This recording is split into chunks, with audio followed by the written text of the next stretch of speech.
Welcome to Bloodbath and Beyond. Today we review 28 Days Later. The days are numbered.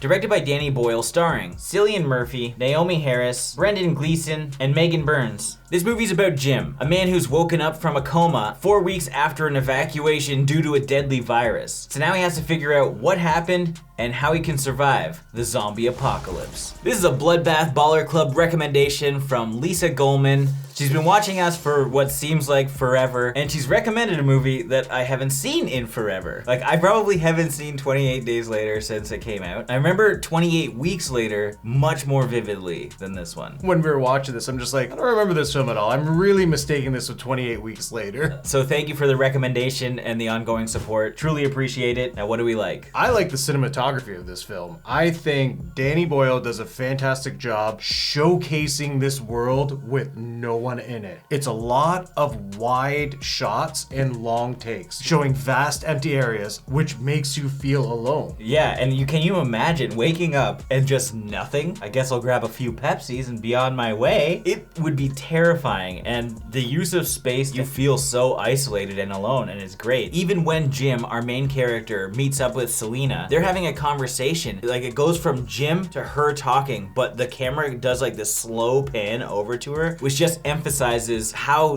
different their mindsets are, how alone they are, and how much time they can just drag on conversations because they literally have nothing else to do but talk. There's just like a lot of really interesting camera work specifically to make sure that the audience feels like the characters to some degree. And speaking of the characters, I liked that our characters all had kind of different morals and motivations, because there are some people that are just way more cutthroat than maybe someone like Jim, who has no idea. He hasn't been surviving like everyone else, so he doesn't have the same brutal instinct that Mark or Selena have. And even when they meet up with Frank and Hannah, it's just like completely different dynamics between dealing with this quarantine and living in isolation. They're all like handling it completely differently. And it kind of speaks to what's going on in our society. This is 2020, we're reviewing this, and it kind of hits home to some degree because we can probably resonate most with Frank and his daughter, who are just cooped up and they're just so excited to see people enter their lives again. And that's how it felt when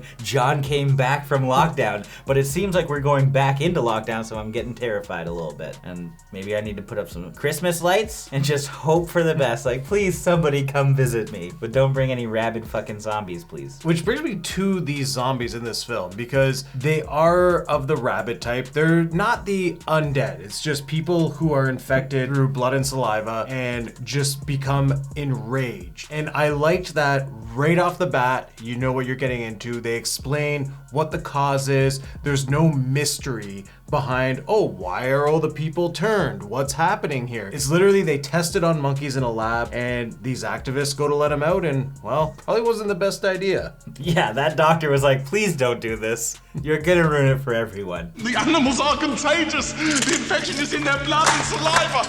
One bite. Stop! You've no idea! He was right. They should have listened. This is like basically like the dark turn from Jay and Silent Bob when they went and stole that monkey. I am the Clit Commander! The way that the zombies looked was amazing. I really, really like this look because they're not rotting. They're clearly just enraged. You can see in their eyes, whether it's like white contacts or red bloodshot eyes, they just look cool. And they're fast as fuck, boy. Because they don't really want to establish them as zombies, they're just people who are just like running wild. It's a different style of tension when you know you don't have to worry about just only getting that headshot. But it was a little bit refreshing to see, like, if someone were to become infected, the people know to like just kill me right away. That's that. There was no like real D-bag. Well, yeah, there were D-bags in their own right. Yeah, for just different reasons, but that comes down to like the whole last act is more like a moral battle, kind of. It's less about the infected and more about how do we continue with humanity from here, kind of thing.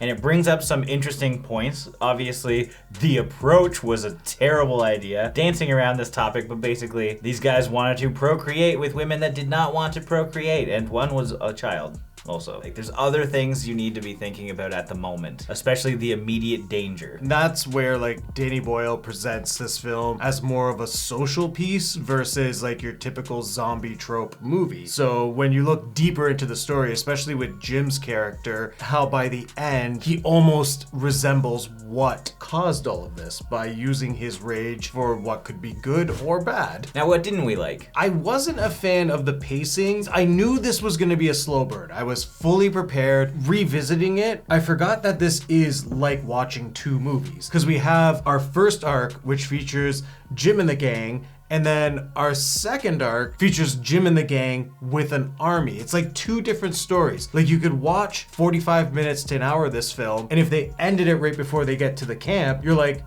good movie. And then like it feels as though this could be a sequel. Like, I'm curious if that was even something they considered, because it definitely could have just been two movies right here. And it feels like that. There are sections of this movie that I think people will get bored with, but they're there for the purpose of building up character and strengthening bonds between Jim, Selena, and the father and daughter. Like, it's important because then you're emotionally invested in the characters, but at times you're like, why are they shopping for so long? That kind of thing, but it makes sense. So like, I'm not necessarily complaining, but I can see where there could be issues raised as far as the length of some of those scenes. I'm curious about like new horror fans, people that were born after it came out. Would they be bored watching it? I don't really know, to be honest, because I would expect, and even not having seen this for years, I remembered it being way faster paced than it was. Even though I wasn't like bored or anything, there were a lack of big zombie chase scenes, kind of. And like with 28 Weeks Later, I remember way more of that film than I do this one. And usually it's not the sequels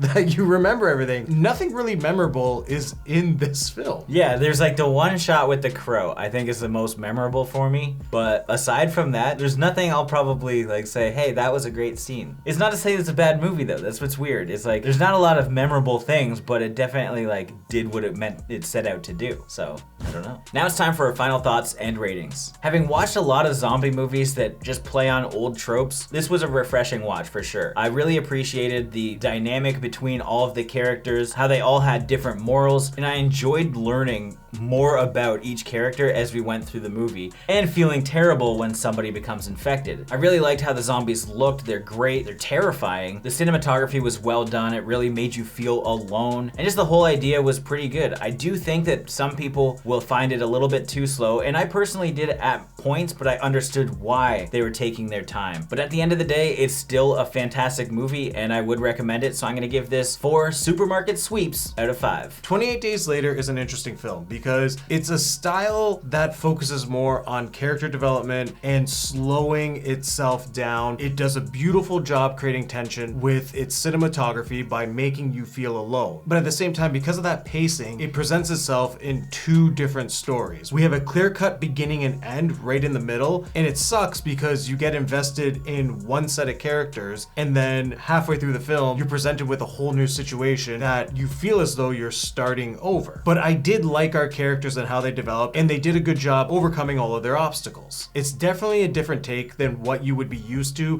when watching a zombie movie, which can be good or bad, because if you're one of those people who just want to see zombies running at you with a lot of like headshots and intense moments, that's not what you get in this movie. But it is still a good film, and I would recommend it. So with that being said, I can give this film 3.5 Breakfast of Champions out of 5. As always, thank you for watching. Like this video and comment below with your thoughts on the film if you've seen it. If you haven't and you do want to check it out, links are in the description. And if this is your first time here, make sure you subscribe to the channel, stay up to date with everything Bloodbath and beyond.